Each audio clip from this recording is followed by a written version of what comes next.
Good morning. Good morning, V. How you doing?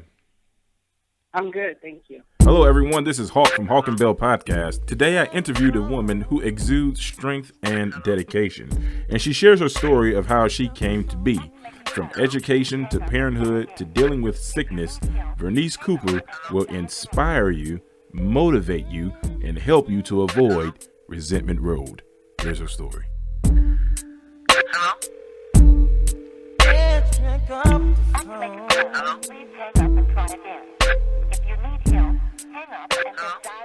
Ladies and gentlemen, listening to the Hawk&Bel podcast on YouTube by a 30 Barkwood Productions. On the phone, we have someone, and I should have clarified this before I even started this. Is it okay for me to call you Vernice? Sure. Vernice is on the phone here to tell her tale. And ladies and gentlemen, I think you all would be very engaged and interested in terms of the story that she's about to tell. And not only a story, but it's funny. Usually when we get testimonies from individuals or we get their whatever it is that they're going through, we get the before and the after. But very rarely do we get it when somebody is in the midst of their moment and tries to engage, at least emotionally, spiritually, where they're at. So that you just never know. And it's based on the strength of the individuals that we've able to pull and take it from it. So I just want to say welcome, Vernice, and glad that you took the time to engage with me. Appreciate you. Thank you. Thanks for having me. No worries. So we're going to start. We're going to go back in. I don't have a long story to tell, but once upon a time, Vernice and I went to high school together. Now, she was very popular, like super duper popular. So I don't think you remember who I was. And without me telling your age, I don't know your sensibilities in that, but I was under you. And the only thing, a couple of things that I remember was that you was extremely athletic. I know for a fact you played volleyball. I want to say, did you play softball also? I played soccer and ran track. You played soccer? Really? Yeah. What position you played? Sweeper. No kidding. So you're just an athletic individual. Yes. Dig that. Well, it was. Hold up. I seen a Facebook post, and in preparation for this interview, I went through a couple of posts. I saw where you had, and this is your bragging, that you had 3 assists over a recent basketball game that you just got through playing. I did. what was missing on the post was that, I missed about 5 shots, so I had to give up the ball. She said, I ain't going to tell that story, but I'm going to tell about that 3 assists. Also, now, it just seems, and we both went to John Muir High School, which for me produced not just athletes, but they just produced just extreme talent, and it cultivated a culture, if that's not being redundant, of people who are leaders. Were you involved in any other type of activities outside of athletics while in high school? Absolutely, yes. I did student congress. Of course. And I was the class president for 3 out of the 4 years in high school. Are you serious? Yeah, and I did AFB. I was pretty. I do agree with you that John Muir did help create leaders and put people in leadership roles. During I agree with that. During that time, who would you say had the most influence on you, from a adult or from a mentor standpoint?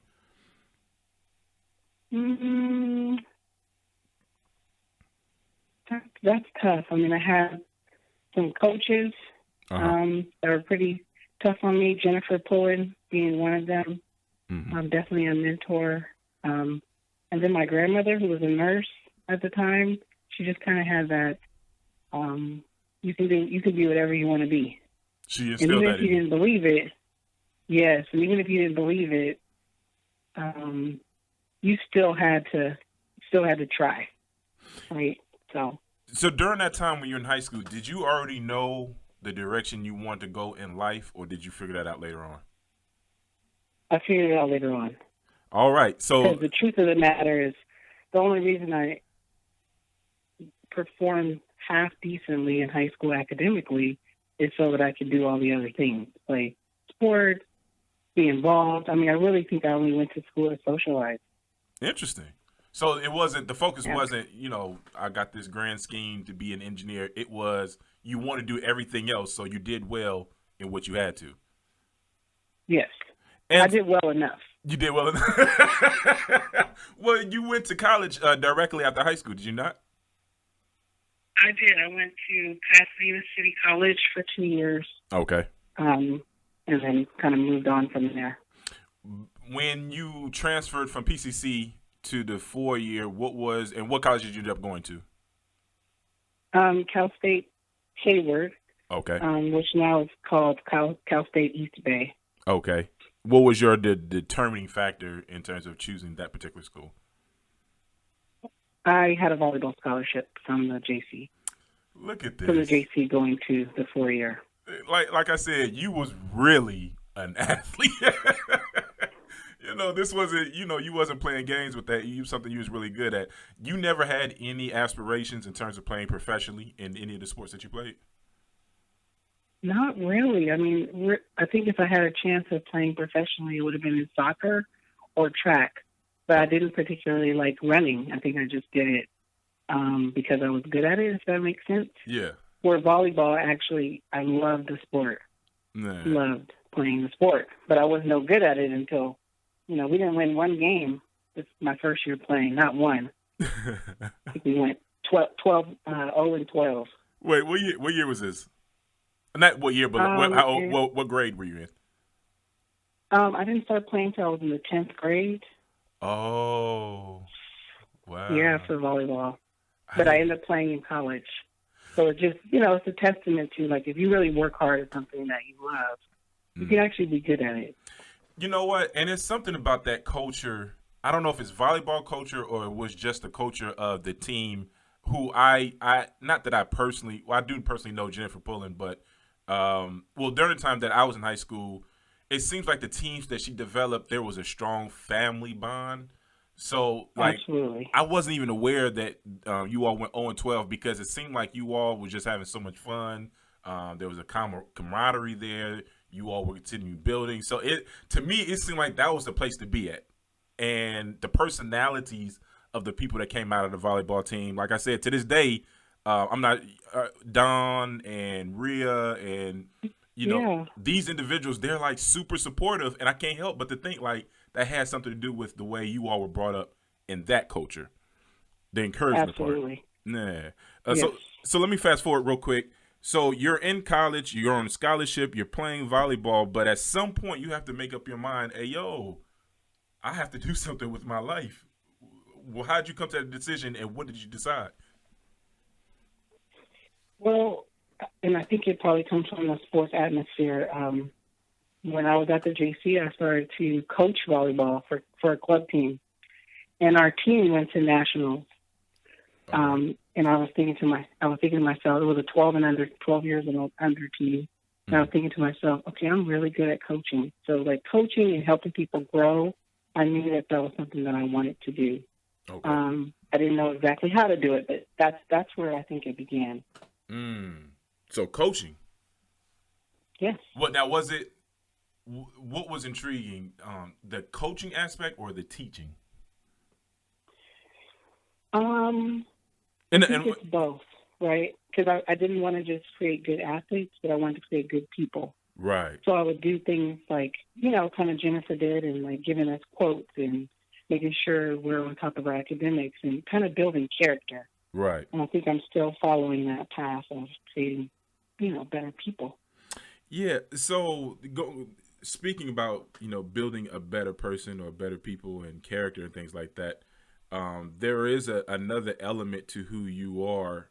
And I was watching a YouTube clip of a segment called Girl Pride, which there were a lot of references to biblical scriptures that help develop the points. And we'll talk about some of the points a little bit later. To be overcomers and to deal with things emotionally and making the right paths. I love the analogy that you gave in terms of making a left or a right down certain streets whether it's resentment, disappointment, things like that. I thought that was a really dope, again, analogy. How important is spiritual life to you? And I'm trying to do this in a way that I'm not presuming anything and just allowing you to, discuss your heart. Do you have a religious affiliation? Because some people just use biblical references as means of, illustrating a point. Did you have an upbringing? What that life be like? So what I will say is, I think it's probably the single most foundational piece of Vernice. All right. I can't really say I was really truly raised in the church, but I was that person, kind of tagging along my grandmother as a young girl. Shout out to your grandma once again. She's in there, huh? Yes. Laying on her lap, not really paying attention, just really, digging in her purse for peppermint. Grandma candy. But what I will admit is that along the way, I was learning those hymns, right? Right. Those hymns became a part of me. And I think that was just the beginning. Then I kind of started to go into going to church in junior high school by myself. So there was a lady I met, and she would pick me up in the church van. And I was part of the first AME church in Pasadena, and then part of the first AME Zion church. So I learned a lot of religion, but I always had that spiritual foundation, that personal. I mean, I'm getting emotional just thinking about it. Yeah. Just that spiritual foundation, which I think is just so much more important than the religious aspect. What was the turning point in your life? Well, that's too big of a term. So you said you started going to church on your own in junior high, but we all had that, and forgive the term, that come to Jesus moment where I'm not just talking about when did you get saved. I'm talking about when did you make up your mind where, you know what, I'm all in. This is the direction that I'm going. I'm basing my life on said 1, 2, and 3. I really do believe it's a process, right? Okay. I'm glad I waited to really kind of I wasn't, not that I can remember, baptized as a young child, but I did make that decision at the age of 15. Right. And there was a lot of things kind of going on in my life at the time, family stuff, Yeah. So there was a lot of things that were happening where that was a good time for me to really, commit. Right. And I think ever since then, I always have known where to turn, right? When things aren't going that way, going the right way. And I keep thinking to myself, I'm like, every time I hit a bump in the road, I have to remember, it's the same God. The same God same God from 85, the one in 97, when I think about the hard times of my life, I have to keep remembering, this is the same God. Yeah. Like, you have to stop doubting and just really trust. And not just trust in a prayerful way, but be active. And a lot of things that you can do, as a person to kind of work on that. Sure. That commitment. Yeah. Again, I didn't prep you for this, but you just, I don't know how this slipped my mind. If I can go back into your life one more time, and I'm talking about back in your past, your grandmother keeps coming up. And it's been my experience. I don't know if you know, I'm a former foster child. I'm literally, I was raised in the system. So there's certain things that I key on when people tell me that, I was raised by pretty much anybody outside their mother and father. In your case, did you grow up with both your parents, and were they active in your life? I did grow up with my parents. They were divorced, but pretty active. Okay. It's hard to say it's like my level of act now that I'm a parent. Yeah. It's redefined, right? Oh yeah, it's different. It's like, wow. But at the same time, like my level of active, I'm not sure that they were that level of active, but I always had people. Okay.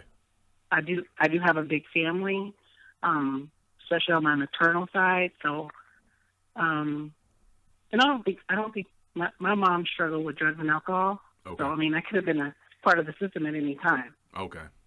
But like I said, I had this paternal grandmother. I had aunts who, they were there. I had places to go. Yeah. When you... So I think I had a larger support system. Yeah. And that's why I think I started, for me, later in life, I became a CPS social worker. And I have a big heart for this work, mainly because, I know what it felt like. How old were you when your parents divorced? Probably not old enough to talk. Maybe 2. Okay, so you wasn't really aware. Well, let me actually, because I'm assuming. Did the divorce affect you? Did it affect you growing up? Looking back now, in retrospect, mother and father not being in the same household. I don't think so. Okay. Shout out to Grandma and again. I say that because I can't imagine them together. Wow, that's real. That's real. Okay. So, it's one of those things. It's like, thank you, Lord, for getting them together long enough for me to be on this earth. Hold up. You just said something. I'm sorry to interrupt you, but I got to use your quote. And I wrote this down because I thought this was poignant. Based on what you just said. In that YouTube video I saw, you said, praise him for your ex, get you to your next. And so the principle that I caught from that is, praise God when the no's come about, or praise God when the things that you desire doesn't work out. And so in context of this kind of thing, you're looking, so everybody says, I just wish my mom and dad was together. But you're saying, I see why this ain't gonna work. Yes, absolutely. And thank you, because it could have been worse. Yeah. Right? Yeah. It could have been worse. Yeah. And I think some people, it's really about perspective, right? It's that glass half empty, glass half full. It's how you see life. Like I said, I'm grateful I have a relationship with both my parents. Now, even, but looking back, I can't even imagine them together. But yeah, I don't think it affected me in the way that it affects, kids who are growing up with 2 parents and then they split. You know where I was coming from that. That's exactly, yeah. I just wanted to know, because now that you were a social worker, most of the time the people that I have encountered, you don't generally go into that field and want to get involved, because you're really getting involved in a lot of personal situations. You're exposing yourself to a lot of emotional tugging. And a lot of people yes, you are. People don't volunteer to get involved in that unless they understand what it means to, I don't know how to say this. Let me just say it plainly then. You don't want to get involved in something like that unless you know what it feels like not to have someone there, or you know what it feels like if it could have been someone that wasn't there. You know what I mean? So I remember when I was growing up, after wanting to be a police officer, I wanted to get into social work because there were people in my life that my life could have changed drastically if it had not been these individuals that tried to insert these little seeds of, hey, you can be better than what everybody else may think you are, or what you might think of yourself. So what was your ultimate push towards getting into social services? Let me be honest, because I started in law enforcement. I started in probation as a probation officer. Okay. Too young to be telling people what to do or making decisions about their lives. Okay. But I will say I did not choose social work. It chose me. And that's really real, because I never thought I wanted to be a social worker. I did not go to school to be a social worker. Even my master's that I have is not in social work. I just was kind of drawn to that population as I was exposed to other job opportunities. And like I said, it kind of chose me. It was one of those things where the opportunity presented itself. I took it on, and then when I take something on, right, I feel very committed to that occupation, or that, especially with service jobs. because I did social work for the last 10 years. You have 2 master's degrees, do you not? I do. So I feel like you're pulling a fast one on me, Vernice. Okay. Because we started out the conversation by saying, and this is you know, if I could go back, you said that, you know, school wasn't really the priority. The priority was doing all the extra stuff, and school was just a means and vehicle to get you there. And that you did what you had to get to point A, B, and C. Nobody gets 2 master's degrees unless there's something that they're being great at. Because 1 master, it's not easy. It's just simply put. Oh, it's not. Yeah. So well, let me just say this. I think like you were just talking about people planting seeds. I think a lot of people are telling me you're not performing at your highest level. Like you can be so much better. You can be so much greater. Even to this day, people say you could do so much more, right? So I think it was that change in college. Because I had a coach in college who, at PCC, Pasadena City College, who said, you have to give more effort. You are too bright to just barely make it. So I graduated from high school with probably a 2.6. I would never thought that. People say it all the time, and I'm like, I barely got like, I made it so that, you know, I feel like you have to at least be passing to be the president. Right. But once I got I think that first couple of A's in junior college, then I was like, okay, maybe my grandmother and these coaches and Jen and all these people, maybe they're right. Maybe I can be, right? And I've been praying about just greater things. And so I had to put the work in as well, right? Not just pray, but I had to start putting the work in and sacrificing the social life so that I can be the scholar that people believe that I can be. So, and really the scholar is a means to an end, because I'm really trying to be the leader that people want me to be. Understood. I believe I can be. So let me put a pin in as we're developing your story and going through your history, because for me, and this is actually it's not a pin, but the development of who you all also is based on the people who you choose to associate with. And in this case, if you don't mind me going into, you're married, am I correct? Yes. Okay. Woo! We on point. You know, because I didn't check with you first before we were on the mic. All right. So yes, you are married. So I believe it's and I might be a little biased because I'm speaking for myself. When I met my wife, there was a part of me that started to develop that I didn't realize needed developing. And so she became the person to help round me off and also reach a different plateau and development in my maturity.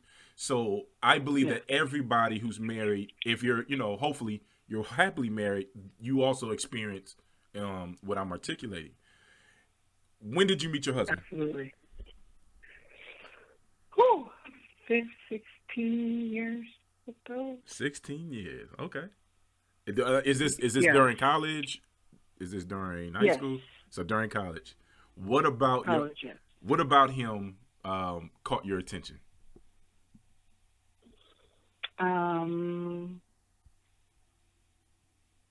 He just seemed different. I don't, I've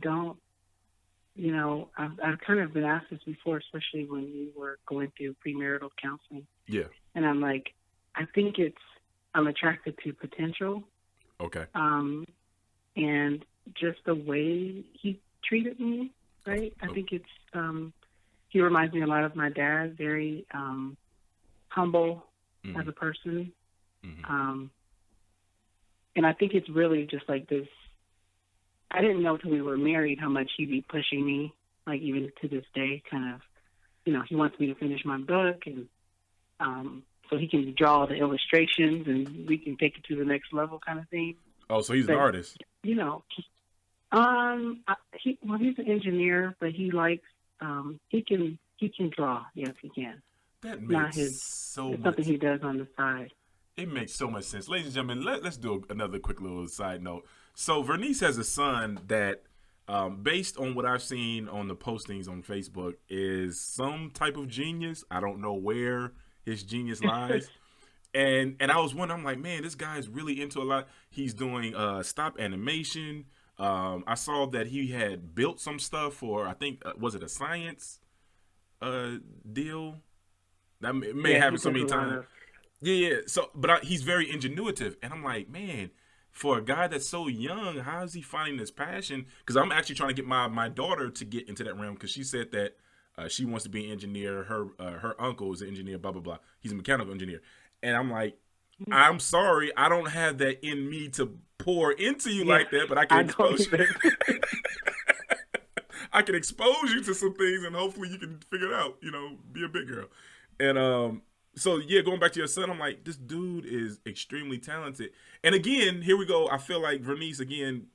Well, she just explained that she's living up to her potential, or she's trying to. But you are obviously very adamant about pushing academics with your children, with your child, and making sure they're doing and they're getting everything, and there's no missed opportunities. Am I wrong in that? You are absolutely right. Yeah, so I think that's really dope. But now that you said that your husband's an engineer, I'm like, I'm not downplaying you, but I'm saying, oh yeah. That's what because building just building stuff that comes from a different place, and he's doing it effectively. So it's like, oh yeah, it makes sense. Yeah, okay. They're both very meticulous. Mm-hmm. Their birthdays are a day apart. Go figure. They have that level of patience.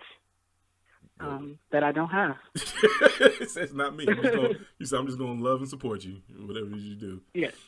So going back to your marriage, in your hardest moments in your marriage, what helped you get over? And I know excuse me for the boomerangs, but we got a point. Yeah. In your hardest points in your marriage, what helped you to get over?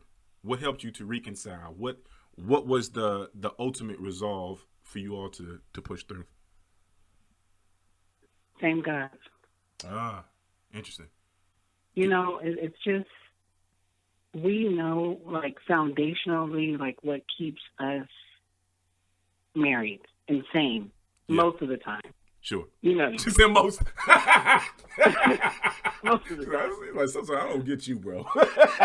And I think, there was a point in our marriage, and I'm pretty transparent because I really feel like it can help people. Absolutely. There was a point in our marriage where I was laid off as a social worker, CPS social worker out of the county. He laid off like 200 something people. Yeah. He was a barber, and his business was being torn down because they were putting up some new shops, which they did eventually do. And this was also during the economic downturn, so we knew we were going to have to let go of our house, which we lost to foreclosure. We tried a short sale, it didn't happen. And I think that was a tough time. We had a young child. We were also raising my teenage brother at the time. So I think it goes back to like that foundational piece of like, okay, we can get through this. But I will admit that it's tough. I think that the things that help get us through it is reminding ourselves of our goals and our commitment to our family, and saying, God, we'll get over this. So not the worst thing in our life. It's the worst thing in our marriage, but as individuals, probably not the worst point of our lives. Do you know what I mean? Oh, absolutely. And I was about to say, there's a lot of things you're not articulating in terms of so what you just described, like you kind of breezed over it a little bit, but I want the listeners to really understand financial problems in general is a certain weight. It's a definite weight, and it doesn't necessarily tear apart marriages. But if you feel like if you had any communication problems before, money has a way of exploding and putting that right at the forefront. And then just the natural stress of trying to deal with life. And Vernice, this is a presumption. You are a person that has been a leader for most of your life. It seems like, or you have been in a leadership position. So having to succumb some of that leadership to somebody else and be able to build together and figure this thing out. Like, I know that struggle. I understand that pain. Yes. And that is a struggle. Yeah. So to be able, you got to work together. A struggle in itself. All that. And then you introduced another element in terms of raising not just a teenager, but raising somebody in your family. So really quick, I had my mom deals with schizophrenia, and she came to live with myself and my wife when we first got married, like within months. And I was I was an over the road truck driver, so really I wasn't there. My wife was the one dealing with my mom, who was schizophrenia, who was homeless, and blah blah blah. So you can imagine the stress that was put on my wife. And she's brand new to the situation, never dealt with anything, dysfunction, all that. And so I had to make a decision. You know, do I strengthen and maintain the integrity of the marriage, or do I have to let go of this thing, this weight? Unfortunately, this is what I'm calling my mom, that, you know, to deal with that. So we're not going to talk about your brother, but I can imagine the circumstances of just having a teenager in the house. That's your brother, and you know, those things bring trials. It did. So yeah, so essentially, we took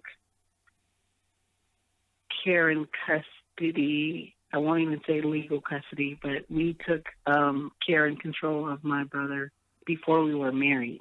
Oh, okay. We took custody of him. We bought a house. We were planning, you know, we were engaged, but we weren't married yet. Right. And luckily, like, he's a good person. He has a good heart. He was a good kid. Sure. He was kind of easy for us, but just having another mouth to feed, right? Even when you're having your own struggles financially, that brings on stress. Absolutely. It brings on stress to the family, to the relationship, right? And then we started to deal with my mom, who was slightly contesting the move I had to put on to get him into our care and custody. Yeah. So, you know, there were just so many elements. And I think, like you said, like, for people, and, you know, his parents have been married for 40-something years. I feel like he has this, like, no wonder he's so, like, stable, I feel like, emotionally. Yeah. That's dope. Which I know that the Lord knew that I needed. Was going to be someone a lot more emotionally stable. Yeah. Than I was at the time. But really, having that foundation and the practice was something that I didn't have. I mean, that's just helpful, just organically helpful, without even working on the other, you know, communication, other things, other issues. So we're talking about things that helps us overcome, and we're talking about things that, we're just talking about difficulties. Now, we can talk about difficulties within marriage. We can talk about difficulties growing up, difficulties with life. But you was hit with a different set of difficulties, which initially grabbed my attention based on a post. And I actually, if you don't mind, can I pull it up and read it off? Sure. And my dumb self clicked off of it. So just give me one quick second. All right. So the post that I saw that caught my attention, and immediately I was about to say, forgive me for saying this, but you don't have to forgive me, because this is just what I saw. I saw, and based on your post, I saw the potential of having one of the biggest testimonies of your life. And I see also the current struggle of dealing, because you put this out there publicly. I'm like, okay, hopefully you'll be able to talk about this so that other people who might be dealing in similar circumstances will see a type of strength. You may not have the strength right now, but the fact that, I don't know, to me, being transparent is a strength of its own. And it helps people say, hey, I'm not by myself, I'm not alone. So the post that you wrote, getting a bit emotional because last week the doors were closing on my health, parentheses, kidney, thyroid, allergies, and my career, entrepreneurial path, ... but God. No weapon formed against me. And so even though, there's two things that we need to emphasize on for our listeners. There's a definite struggle. There's a definite health issue that's present. However, there is a audacity of hope at the end of it. Mm-hmm. And I feel like everything in your life, Vernice, you just don't allow it to be a struggle. There has to be an end game. There has to be an introduction of some type of faith element that says, okay, there's a goal at the end of this. Whether it's foreclosure, whether it's you getting out of high school, graduating, pledging, no matter the difficulties, you're looking at, well, but still, and you start the conversation off of the same God. Mm. The same God. So let's go back. Health-wise, what are we looking at? Oh, well, there's just been a couple of things. One, I've had some allergy issues that have kind of been haunting me for about 15 years. Yeah. And they haven't been able to figure out. It's like a food allergy, so I break out in hives. Yeah. Especially when I work out. I'll get these like internalized itching, and I'll have these they look like welts. Wow. And they haven't, they came back recently, and I've been trying to get tested. Well, during the blood test for that, the doctor was like, "Oh, I want to come in and talk to you. Your thyroid levels are off, and your kidney levels are off." So, in 2015, I actually had a biopsy on my thyroid because I have a cyst there, and it was fluid filled. So they drained it. It went down about an inch, and the biopsy was negative. Fast forward to last week, that same lump on my thyroid came back, and now it's no longer fluid filled. So I'm actually having a biopsy today at 1:30, a second biopsy, which was very discouraging because I thought that part, we overcame that part and it was done. Yeah. And I'm also, it's like I went to an allergy doctor and I left with a endocrinology and nephrology appointment. So it was just really discouraging. Generally I'm in good health. So the last couple of years, I was having some pain in 2014. The doctors kept, they'll give you ibuprofen, or you'll be fine. They did all kinds of tests, nothing. Then eventually I went to another doctor who did an ultrasound. And, 6 hours later, I was in emergency surgery to have my gallbladder removed. So I get worried when it's like time to go to the doctor now. Yeah. And I'm not, it's like as a believer, I just really need to be reminded sometimes that I'm not supposed to be worried, right? I'm not supposed to pray and worry too. But it's inevitable. It's part of the human experience. I think I worry differently now that I have children because I worry for them. So there's that's where we're at as of today. There's a few things that I kind of just want to expound on, and the parallels to what you're going through, and also what my wife has been through, is crazy. And I'm not going to make this about us or them or her right now, but there's one thing I do want to point out, and I'm gonna ask you this question before I make this point. Why did you go to multiple doctors? So just having that second opinion actually just brings some level of comfort, because I've had the experience where one doctor says, "Oh, you'll be fine," and then the next doctor puts me in surgery. Okay. So now I'm making sure that I get a second opinion. And so it's been science or research can back me up on this, but it's not absolute. When women say that there's something wrong, especially when you can't figure out what the cause is, I feel like, and it's not, I'm not knocking doctors or anything like that, but I feel like you all are not taken seriously as much, especially black women, when you all say there's something wrong. Because I feel like this is me being intuitive and me being just tapping into the emotional side. I don't have any evidence, but I feel like there's a perception that you all can deal with it.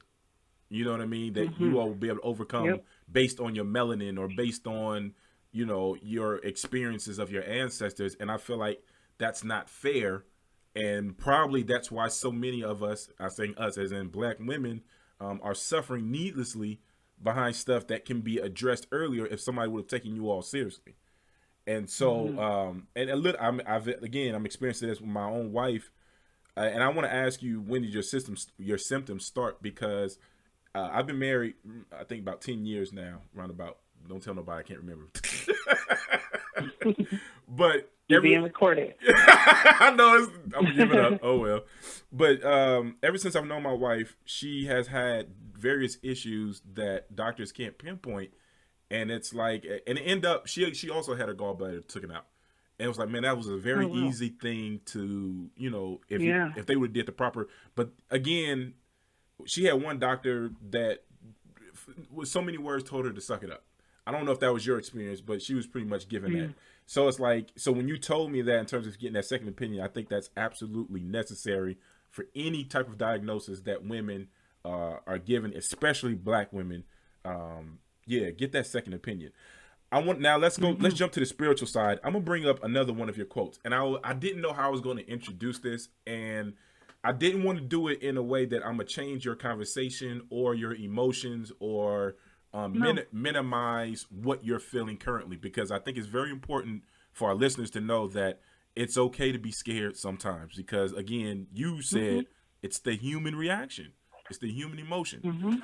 But in your video, and I didn't write it verbatim, but this is the idea that was conveyed. Because when you don't get what you're asked, when you didn't get what you asked for, many of us end up on disappointed road. And you were speaking in terms of relationships, but because I'm not in the sphere of being a woman and having those type of experiences, I didn't take it like that. When I listened to it, it was a very big, general, broad, there's so many times in life where there's been no's, or there's been so many times in my life where, so I deal with diabetes. And so I was completely healed and delivered from it. Last year, all my sugar levels went completely down. I was eating right and I was doing all that. Now, fast forward to where we're at today, and this is due to some lifestyle choices, not getting enough sleep, working 2 jobs, blah, blah, blah. My sugars are starting to slowly climb back up. And it's like, God, I was delivered. I was healed. Why am I now going back dealing with some symptoms and blah, blah, blah, blah? And so the discouragement can come in, and it can change my mindset if I allow it. But you said there's a choice of me walking down the path that I go down, whether it's disappointed road or resentment. I can choose to go down the road. I can choose to say, God, why didn't you? Or I can also choose to accept the fact that God said, not yet. You also brought up the scripture in Psalms 30, chapter 5, weeping may endure for a night. Explain why did you chose that scripture, and what does it mean to you? Oh, that's a loaded question. But particularly for that event and just in life in general, for that scripture means so much to me, because for me it's and I always tell people, give yourself permission to mourn, because it says weeping may endure for a night. Like, if you need to cry it out, and I think this is just not just for women but for people in general, because sometimes, right, last week when the California Board of Behavioral Services said I didn't have enough hours to take my test for my licensing, I had calls from 3 different doctors, and I had to take to my bed. Like, I needed to have a moment of, I had a woe is me moment. And I think that I reference that scripture quite a bit, only because I want people to have the hope. First of all, permission that, okay, it's going to be hard, but the morning, the next day, if you can get up with a little bit more hope than you had before you cried that last night, and a lot of people do, right? I'm not talking about people who are chronically depressed, but for most of us, we have the ability to, it's a faith statement of hope.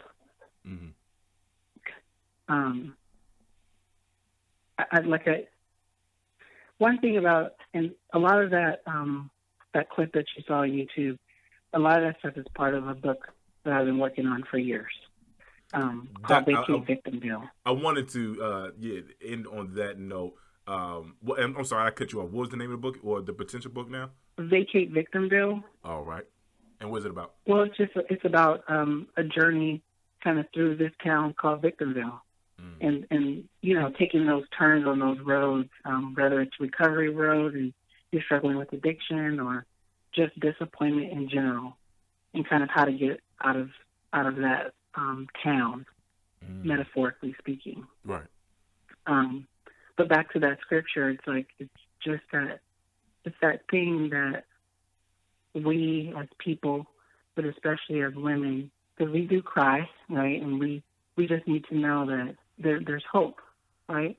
Mm-hmm. The same God who got you through your last triumph, to your next triumph, to your last disappointment, to your last heartbreak, the same God will get you through what's going on now. And that's just a reminder to myself. I'm not speaking to anyone right now but myself. Mm-hmm. Yeah. I'm not trying to cut it off because I'm listening to the jewel. You dropping jewels. I actually have reminders.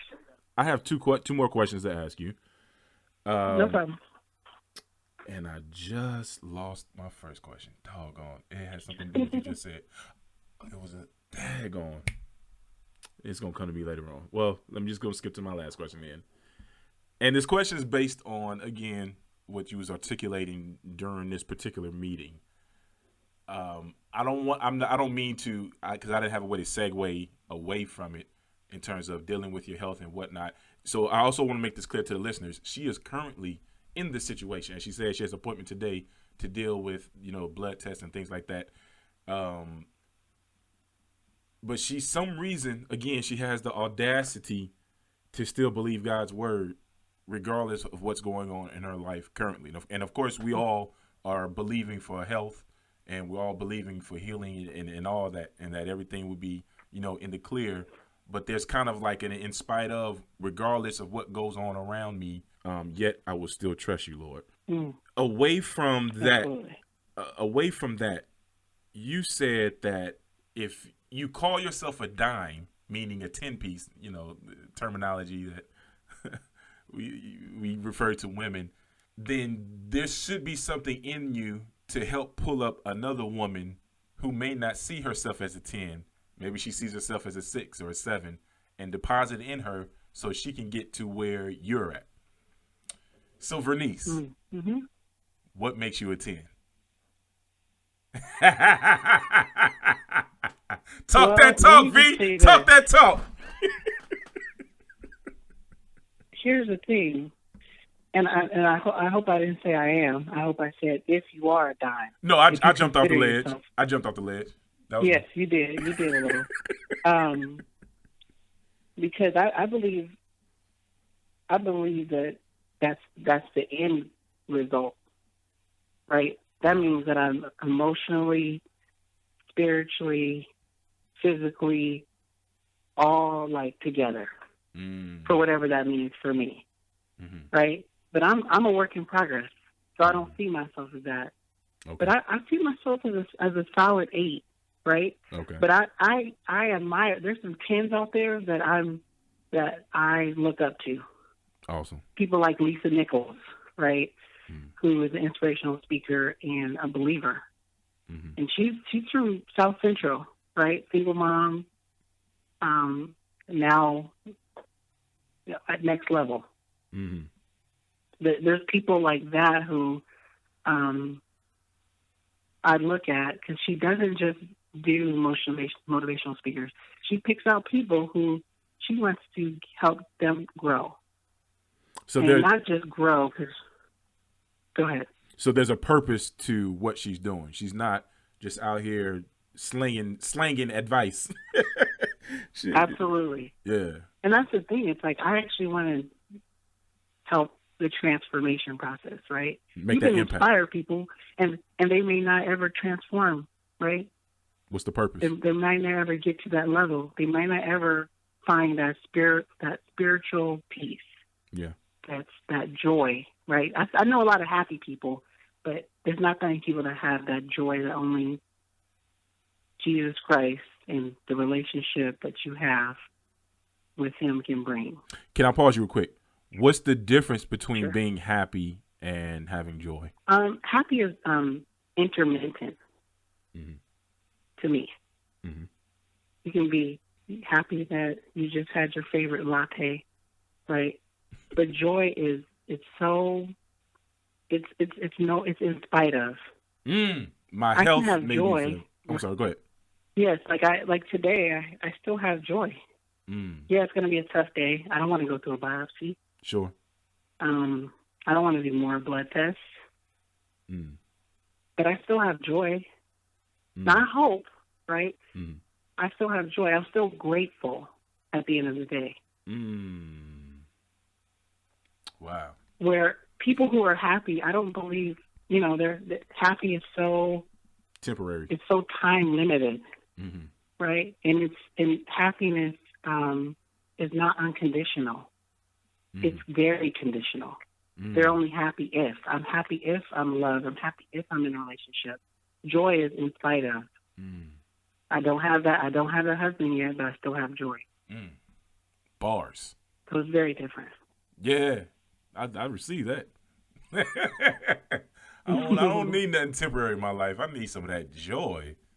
You said you said in spite of what's going on in my life, I'm still grateful. Ladies and gentlemen, if you don't get something just out of that little piece, forget the whole interview. If you don't just get something out of that and walk away with that, you dead inside. I don't know what's wrong. That's dope. Vernice, I don't know if we did your story justice, but I feel like there was a message here, and I hope that everything that you express will encourage someone, male or female, we should call this in spite of. In spite of what you're going through. V, I appreciate you.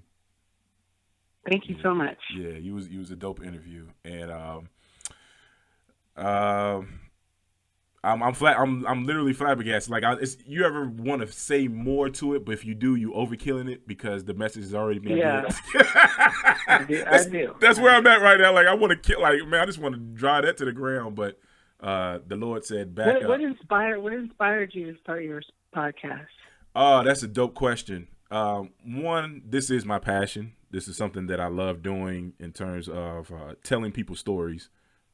I've always just been fascinated with that aspect. And because I love to talk, it just seemed like a match made in heaven. Oh, okay. Now on the other side. You have a great radio broadcasting voice, too. Hey, I appreciate that. On the other side of it, so there is ministry that I'm very passionate about. And because I come from a broken background, I have found inspiration in the most mundane things. Like, people don't even know I've been inspired by it. And I guess it's part of my natural personality. I observe a lot of stuff. And I'm like, yo, like, there's some things I see on Facebook outside of people posting about money and cars. I truly don't care about that. But when I see people talk about, like, for you, 2 master's degree. Yeah. I'm in the master's program, my first one. And I'm like, this is not worth it. No, life is better. Trust me, I've been there. I've been there twice. And that's what I'm saying. So, like, times over. Yo, no, who does that? But I also see how your family is structured based on, of course, what you post. And I'm like, that is a goal. Where the things that I think even, I don't know, you and your family goes on field trips and y'all go around the city and whatnot, and you're there. You're actually present with your child and going, this, that, and the third. That's a goal for me. Right now, I don't have time.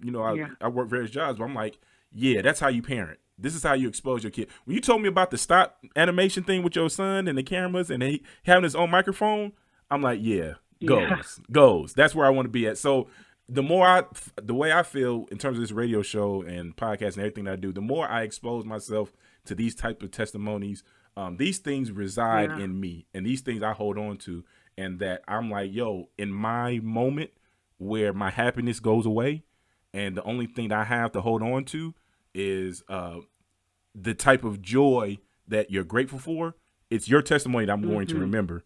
It's your story is where I'm going to refer back to because I don't have any other frame of reference. You know what I mean? And I want that. Yeah. And I love it. And I learned from it. Yeah, absolutely. Yeah. How is your wife enjoying this process? Because it's time consuming too, right? You broke up. Say it one more time. I said, how is your wife enjoying this process? I mean, because you have kids, you have this podcast, working, school. Ooh, you asked a load. See, I use the word. I use the word enjoying. Yeah. I was like, ooh, words. She's having a hard time. And like you, I'm super transparent because I can't be any other way. This has been a very, very difficult process for us because I started out as an over the road driver, so I really wasn't home at all. And then once I came home, I got a local job, still truck driving, but now I'm working third shift. So she works during the day, I work at night, and then I dedicate myself to my radio thing. I also had a radio job, so I'm gone again, just like I'm over the road. And as a wife, you didn't get married to be by yourself and and then have added responsibilities. Like, yo, I could have been doing this on my own. So this is very difficult. And so she may not have this testimony, but my testimony is God knew what I needed in my life in order for this family to work. And to her credit, she stayed with it and she's pushing through. And I had to do some growing up because for me, I'm like, yo, this is life. Life is hard. Suck it up. And I had no regards to her emotional well-being and her emotional state. And like, yo, absolutely. Yeah, she was. So I had a minister tell me once, your first ministry is at home. I didn't have that understanding initially. My thing was minister to the world, talk to people, blah, blah, blah. Meanwhile, at home, everything's falling apart. Yeah. I'm like, yo, pull back, bro. You're not effective. If your wife and your kids is suffering, you're not being effective. So to answer you, that was a long way of answering your question. She may not be enjoying it right now, but she's pushing. She's being a soldier about it, and she's pushing through. Yeah. I mean, because I feel like you're going to have, especially after you told me, because I did not know you were in foster care. Yeah. I remember you played football or baseball. I played football. Like in high school, football, yeah. Yeah. I remember you, like, sports-wise and stuff, but I didn't know you were in foster care. Yeah. So I think you have the mentality of, like, you got to just, like you said, suck it up. You got to just do it. Hello?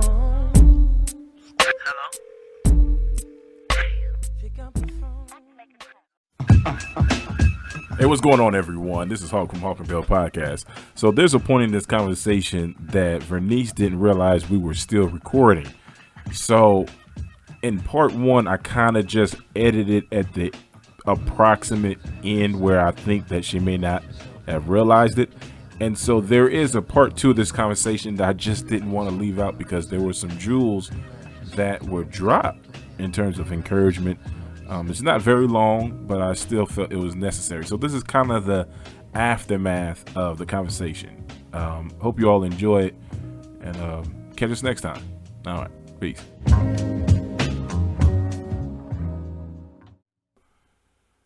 You're right. You're right. But I've been programmed to act like a husband. I've been programmed to be, and that's why, and this is a little bit of a tangent. You see like this on Facebook, you see mothers point to their sons. This is my little man. This is the man of the house and whatnot. And I'm rubbed the wrong way because like you're training him, to take on something that is beyond him. No, he's not little man. You know what I mean? So, no.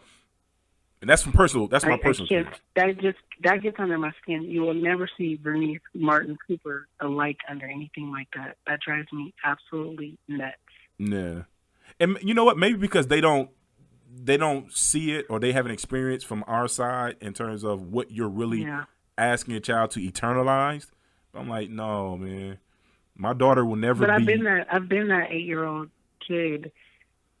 If my mom's gone for days at a time, getting my siblings ready for school. Yeah. Walking them, making their breakfast, walking them to school, locking up the house. Yeah. Picking them up from school, walking back home. Yeah. For days. No, As an 8-year-old, So that's crazy. Yeah. And my kids know the exact opposite.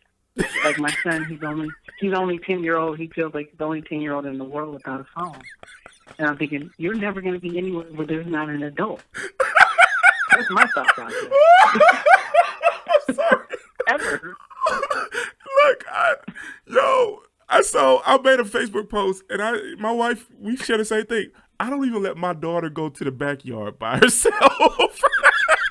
I don't. Oh, well, we do now, but we have cameras in the trees and everything.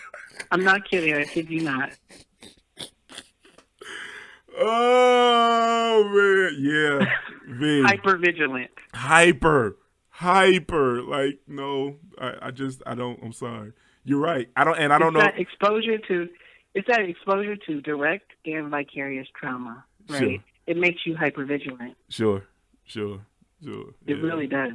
Yeah, I definitely get it. We just, as Olivia, she's getting older now. She's 6, and we still don't do sleepovers and things like that.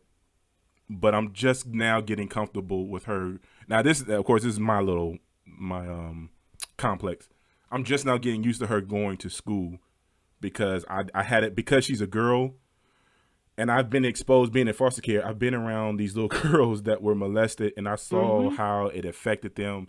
And it's always the people that are closest to them. So it's like, absolutely, dude, I have all kind of dumb scenarios went through my mind. And so I have to kind of take your principle and fall back and say, Lord, I have to just trust you. Yeah. But Lord, you got to deal with this anxiety that I'm dealing with. You have to do something. And that's the thing. It's like my daughter, my husband wasn't exposed to all this, but he didn't have no sisters, all brothers. Okay. I don't ever see my daughter doing a sleepover. Unless it's at our house. Like, yeah. We don't. She's 6. She's about to turn 7 on Sunday. And right. She feels like she should be able to go. We're like, no. She hasn't even been to anyone else's house to play. I'm sorry. We ain't playing no games, homie. What? No games. I've met some parents. Their kids have been over here, and I'm still like, Look, wait, they at your house and you judging them like, you just gonna let your parents come over here? You gonna let your kids come over here? You ain't gonna check on me? You're not even I invite them in. They be like, no. I'm like, okay, you ain't going to their house. If that was me, I would want to be invited in. I want to know who's there. That's also the social work. I've done a lot of investigations in 10.5 years. And the more I uncover, the more cautious I became as a parent. So like me, you're on the other side of it though. Like I was in it, but you saw it from a professional standpoint. Like, oh no, this folks is jacked up. So yeah. Shout out to our kids, man. I'm sorry. You might you're gonna miss out on some things, but you'll be all right. You'll be You can turn up after 30. You'll be cool. After the word. Do your thing. I draw this long line, and I show my kids all the time, like a horizontal line. And I put 0 at one end. I do this with my foster kids, too, and I do 100 at the end. I'm like, well, no matter where they are, they're all far to the left of the spectrum, right? This is the beginning of the rest of your life. I'm sorry 0 to 18 wasn't good. Right. I'm sorry whatever happened to you in that time, but you have so much more of your life to do good. Yeah. And do right by others and do right by yourself. And even to my own kids, like, okay, you're 6. You're way over here, but near to 0. Mm-hmm. Look how much time you still have to have fun, right? I use that spectrum a lot just to give them perspective. Like, that's a great visual. Oh, okay. They were just being hard for this little time. I get to make decisions all the rest of this line. You sure? Oh, yep. So you're after 18. You're about 15 years too late for me. My coach EJ, John Mayer, he was the coach. EJ and Coach Crutch. They tried to explain a similar. Like I said, that spoke to me a lot louder than what they told me. EJ told me because at the time, being in foster care, I didn't have certain things, and I was trying to get a job while playing football. And he told me, I'll never forget it. He said, "You'll have the rest of your life to work. Right now, it's time to focus on your craft and get your bread and butter." And yes, I lacked the long-term vision to understand the weight behind that statement.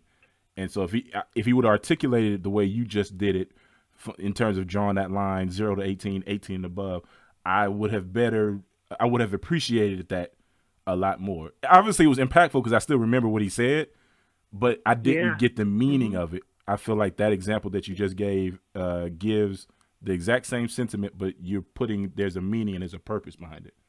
So, yeah, that was pretty dope. I could tell you was a social worker because you got to be able to communicate with everybody to make sure everybody understands. Everybody. Yeah. Sober, intoxicated. Yeah, right. Young, old, everybody. Yeah, that's crazy. Well, do you have, and I keep saying this is my last question, but you just keep reminding me different things. You're ending your journey from one point in terms of your employment to continue something else. Is there a part two outside of the book? Is there a part two towards whatever it is you're going to do with your occupation? Yeah, so I'm actually speaking of Kaiser. Right. I'm actually going there to be a therapist in the chemical dependency and recovery program. So this is where her story goes.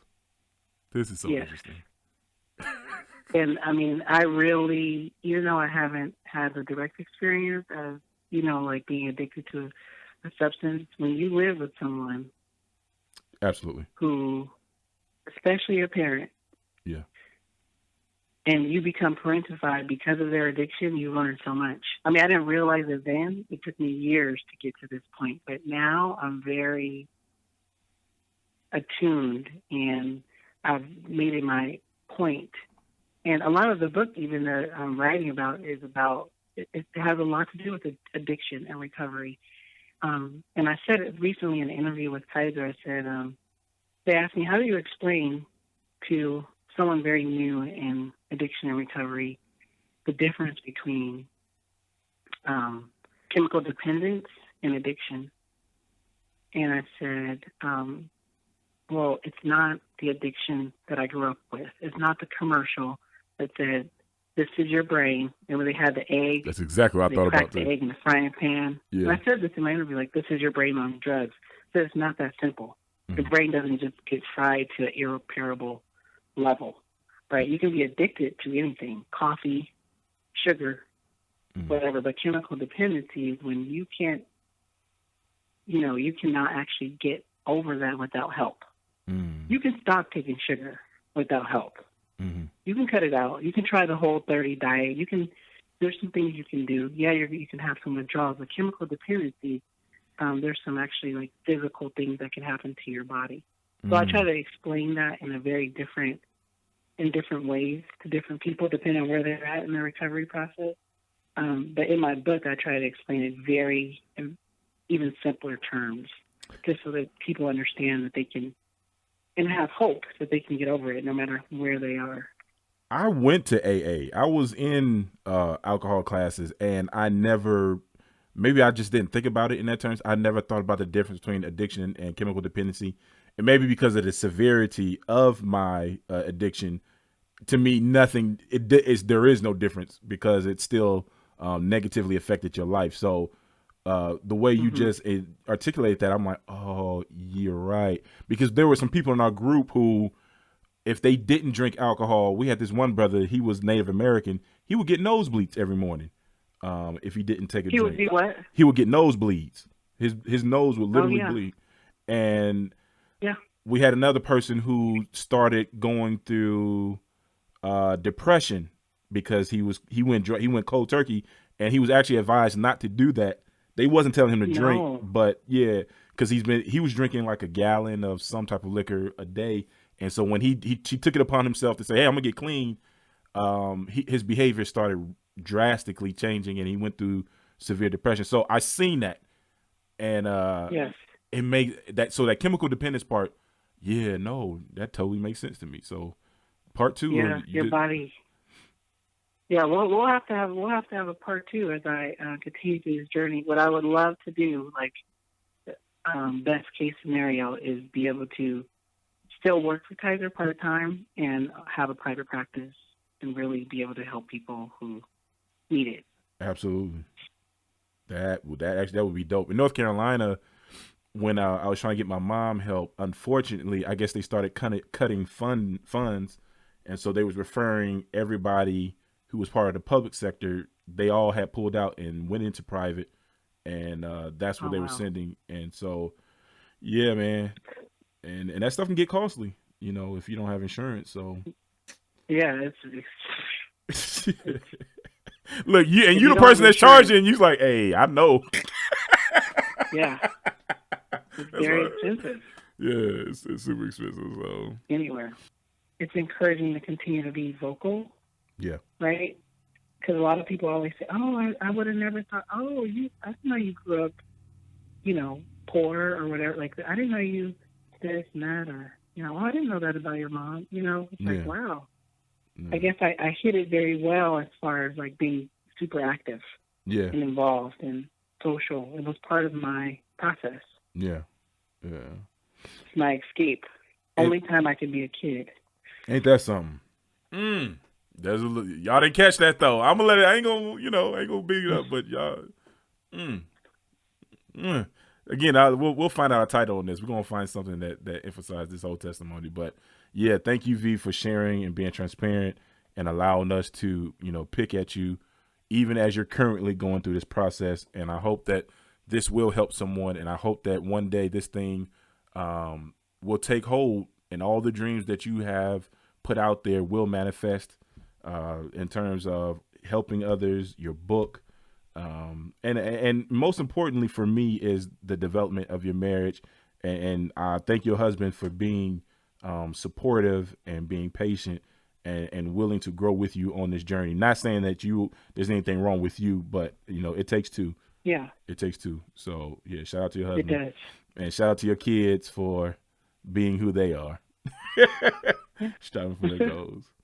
All right, V, we're getting out of here. We thank you. And ladies and gentlemen, if you want to be able to listen to any more of the Hawk&Bel podcast, we traditionally don't do a whole lot of interviews, but when my wife takes her hiatus like she did all of a sudden, we invite these opportunities for people to come in and speak their story. Next week, we have somebody who practices the Israelite faith to come in and discuss where she comes from and why she turned to the direction that she did. We thank you. We appreciate you. We love you.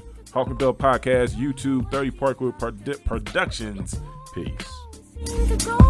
Hi, this is Regina with Simone B. Catering, and you're listening to the Hawk&Bel Podcast.